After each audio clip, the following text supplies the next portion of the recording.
the end of an era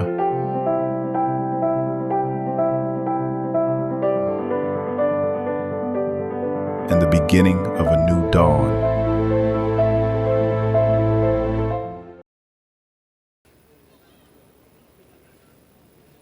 All senators and House members sitting and non-sitting here present tonight,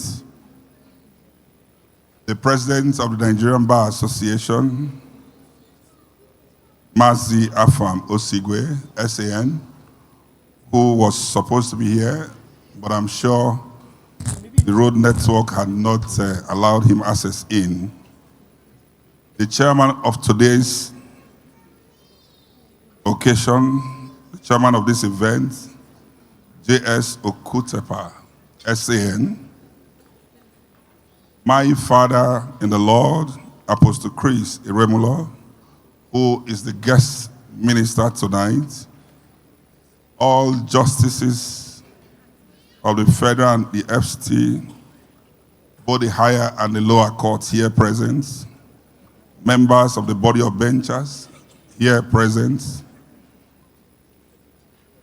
members of the inner and the outer bar here present, all respected senior officers here present, a proud son of Otuo, Dr. Ernest Afolabi Umahie, the former Edo APC gubernatorial aspirant, who is also present here with us tonight, my father in the Lord, Pastor David Karim, the resident pastor of the Living Faith Church, Apo, all other pastors from the Living Faith Church network that are present here tonight, members of the body of Christ here present, my family, immediate and extended, friends and well-wishers. Today marks a historic moment in my life. It is not merely a retirement celebration, but it is a day of testimony, a day of remembrance, and a day of thanksgiving unto God.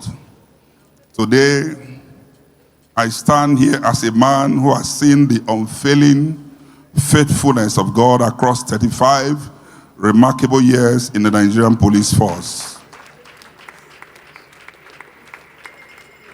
As I look back over the years, I see not a man of strength, but a man sustained by grace.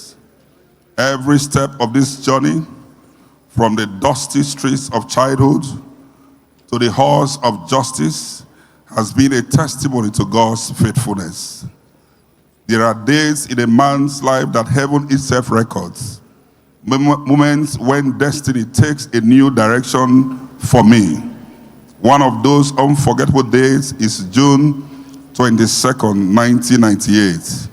On that day, a childhood friend of mine, her name is Ebun Aihie, way back at the university, she invited me to Living Faith Church, Ekboba. I walked into the church as a young man, searching for direction, but I encountered something far greater. I met Christ. That encounter marked the beginning of a great turning point in my life. Everything changed. My destiny took shape. My spiritual foundation became firm.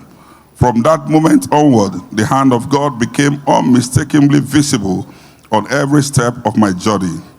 In my career, my family, my education, my breakthroughs, and the countless testimonies that follows. To Ebun Aihie, who may be watching us online right now, I am eternally grateful. I reflect on the 35 years in the Nigerian police force.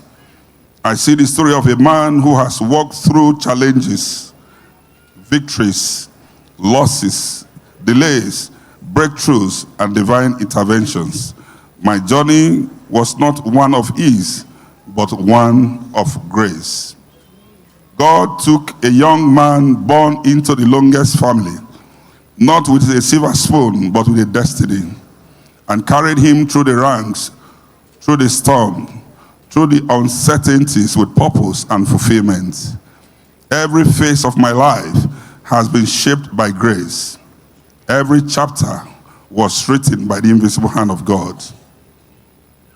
There were days when the path seemed uncertain, when obstacles rose like mountains before me. Yet, each time, God showed up. Sometimes through people, sometimes through providence, but always on time. He turned my pain into purpose, my delays into directions, and my challenges into chapters of testimony. To my wife and children, who has been the heart of my struggle and the heartbeat of my success, your sacrifices, your prayers, your understanding during long nights, emergencies, transfers, and unpredictable schedules made this journey possible. You endured what many do not see, the quiet worries, the lonely nights, the hours you were waiting for me to return from duty. Today, whatever honor I receive belongs to you first.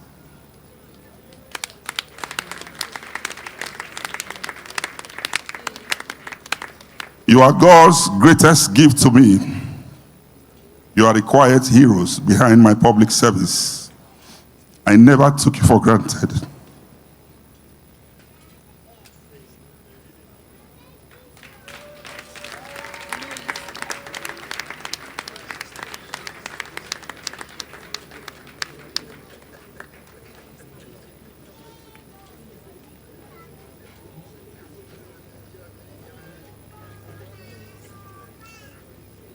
You are God's greatest gift to me. You are the quiet heroes behind my public service. I never took you for granted, particularly my lovely wife, who saw greatness in me where others were seeing failure, who married me not for who I am, but for what I am. Your prayers strengthened me. Your patience humbled me, and your love grounded me. I love you.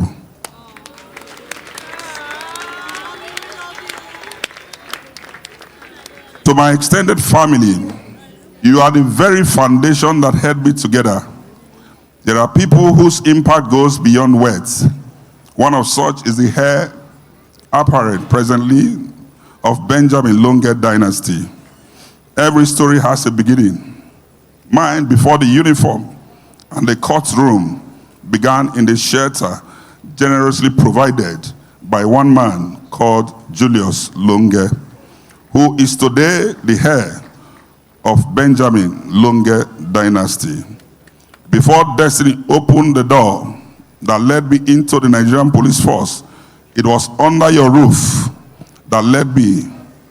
It was under your roof that I found guidance and support. Your home was my refuge, my launching pad into the life I now celebrate today. It was under your care I took that decisive step into the Nigerian police force in 1991. The moment that marked the dawn of an era that has now come full circle and will officially come to an end 31st December 2025. Thank you for being a constant figure in the early chapters of my destiny. As this 35 years chapter closes, I look back with gratitude, acknowledging that without those foundational years under your roof, the story might have been very different. May God bless you and preserve the legacy of our father, Chief Benjamin Longe. To my immediate elder brother, Augustus, who may be watching us online also right now, you may have forgotten, but I will never forget one of the darkest moments of my life. A day that tested my faith, my courage, and my hope. I was posted to Abord Division in Delta State as a constable during the second semester of my year 2 at the Ambrose Ali University, Ekpoma.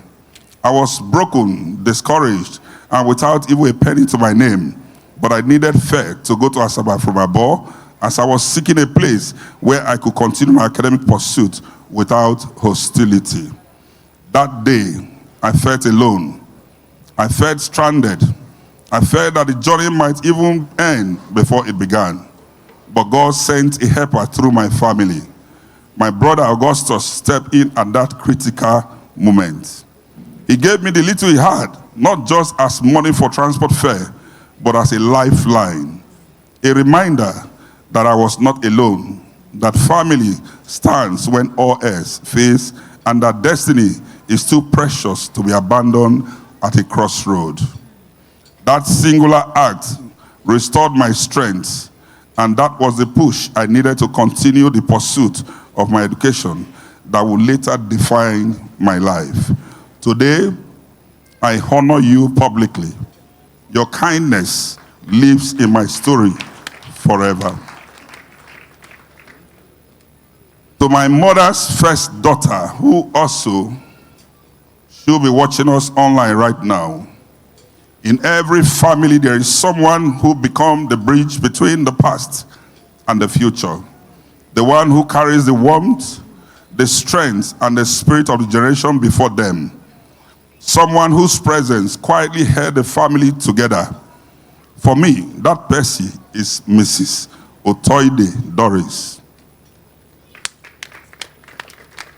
Since the passing of my beloved mother, Mrs. Victoria Longe, the woman whose prayer built the very foundation of my existence, who was my first teacher and my first pastor, you stepped into the space she left behind with dignity, with love, and with unwavering support. You represent her strength, her compassion, her wisdom, and her spirit. In moments of decision, you have been there. In my moments of uncertainty, you gave counsel. In my seasons of progress, you celebrated with me. But your impact did not begin today.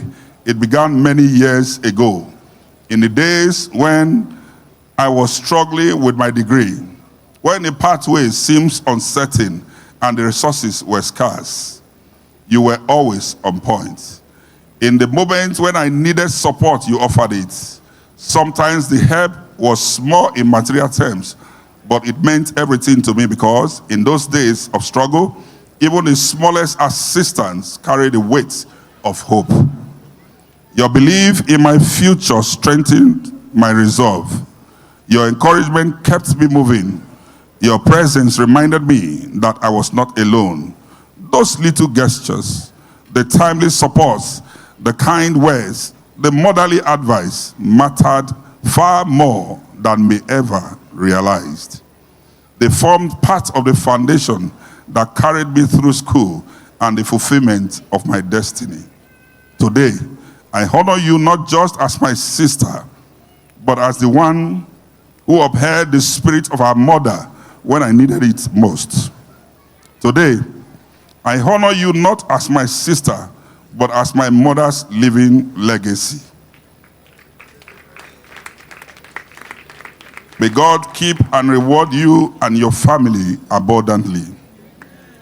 To the rest of my family, nuclear and extended, I honor you all. Though I have mentioned a few whose roles were deeply defining in specific moments of my journey, each one of you have contributed in your own unique way to the man I am today. You have been my foundation, my support system, my place of belonging, and my circle of strength. Every gesture of love, big and small, has played a part in shaping my path. I am grateful to every member of the Longe and the Dominic Akpans family for standing with me throughout this long and remarkable journey. I appreciate you all deeply, and I pray that God will continue to bless our families with unity, peace, and progress. To my mentors, whom I called destiny helpers, God placed you all along my path to open doors, offered counsel, corrected me, prayed for me, and believed in the potential I did not always see in myself. Some of you are here today. Some have retired, and some have gone to be with the Lord. But your impact remained indelible in my heart. You are the human angels God used to carry me from one phase of destiny to the next. In every man's journey, God sends a destiny shaper, a person who does not just advise, but walk the path with you. For me, that man is His Excellency, Senator Dr. Otto Ifeanyi Okowa. My principal among all others. From the moment our path crossed, he never abandoned me. He received me not as a servant, but as a son. He provided counsel when I was uncertain. Please pardon me.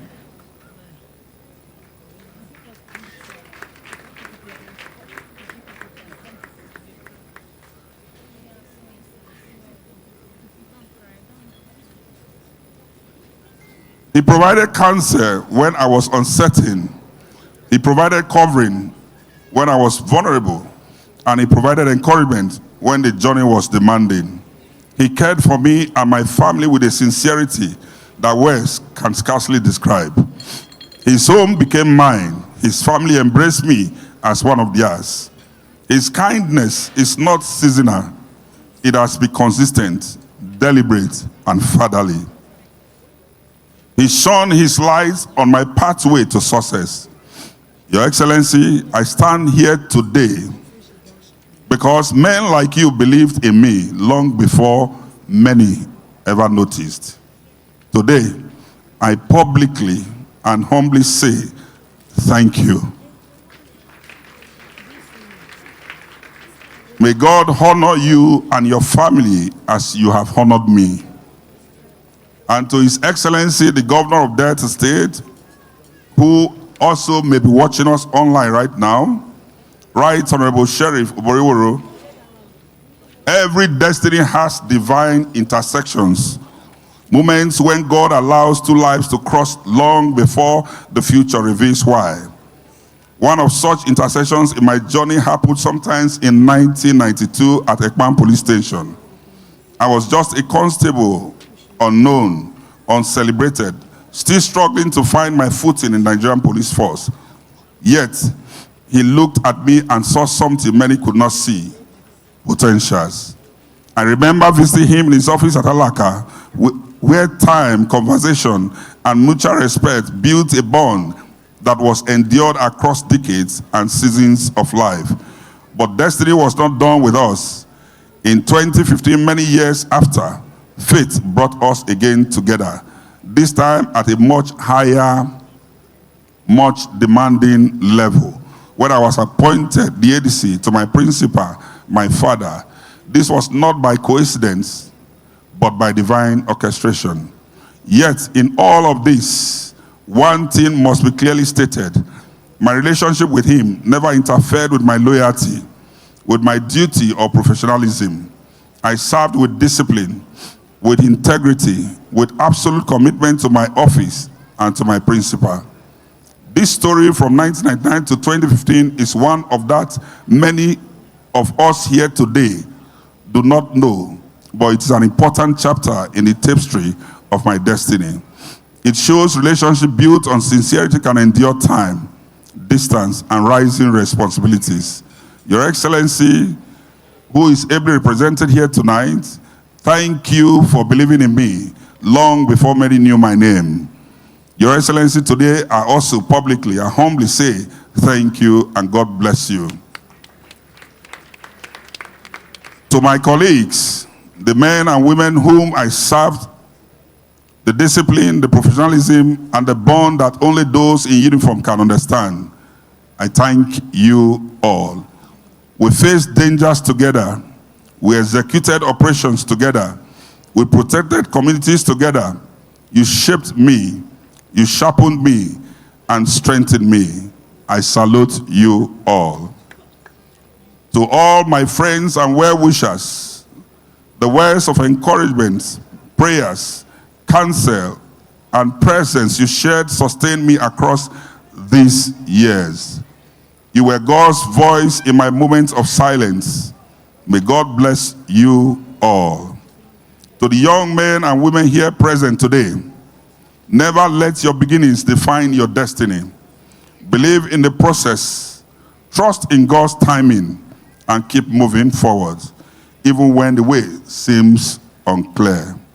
For those who walk with God, every ending is only the beginning of a greater story.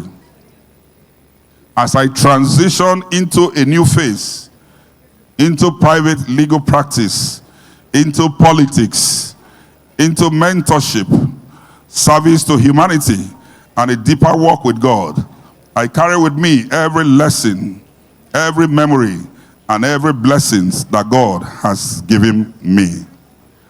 The police force taught me courage. The law taught me wisdom. But life taught me humility. And now, as I stand at the threshold of a new beginning, I realize that the greatest achievement of all is not the rank, it's not the title or the accolades. It is finishing well, with gratitude in the heart and peace in the soul, and a heart full of thanksgiving. This is my testimony. This is my legacy. This is the end of an era, and this is the beginning of a new dawn. Thank you all, and God bless you. You're the God who does good, always on time. You can't do no wrong. Oh, Baba, Baba, leave.